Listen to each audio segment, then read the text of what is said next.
I'd say a lot of people are receptive to green roofs, and a lot of people are either confused by them or not quite sure what to make of them. Many people obviously appreciate how they look and the ecological, economic, and cultural benefits they provide. And since it's a new technology, relatively new for many people, a lot of people don't understand how they work or are concerned about them leaking or providing other problems. In general, they're much better than a traditional roof for a variety of reasons. So I think as more and more people learn more about them, more and more will be installed. Green roofs, though a relatively new technology to the United States, have a long history in other parts of the world. They have been widely adopted in Scandinavia for centuries. Modern green roofs, which are a bit more complicated, developed in Germany in the 1960s. It is estimated that 10% of German roofs are green roofs. They're becoming increasingly popular in the United States. There is a 10,000 square foot extensive green roof here with a 4-inch planted media and covered in succulent plants called sedums.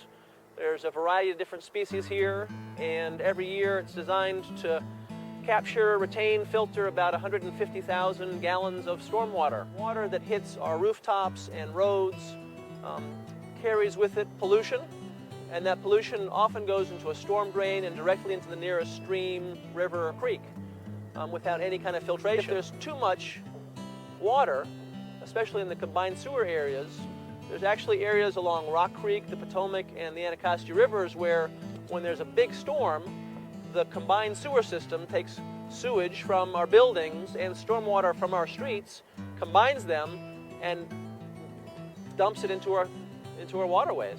So it's a huge health problem. So green roofs can help to mitigate that. A green roof is composed of several layers. Starting from the top, there's the vegetation layer, which includes the actual plants. Next is the lightweight growing medium, or soil, then a filter sheet, followed by a drainage layer and a membrane protection and root barrier. Then there's the waterproofing membrane, and at the bottom is the roof itself.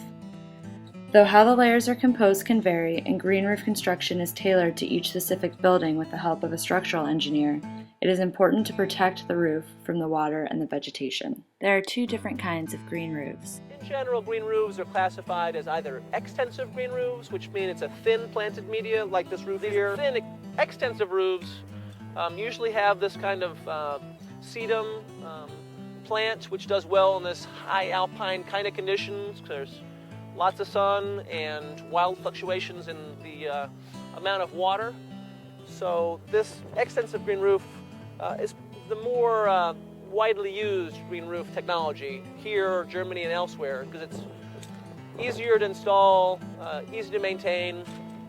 The other types of green roofs is a combination. It has a thin, extensive area, and then it has a thicker, intensive green roof area on top of the structural columns, areas where the building had enough strength to provide additional planting media. So they actually have shrubs and perhaps even some small trees there.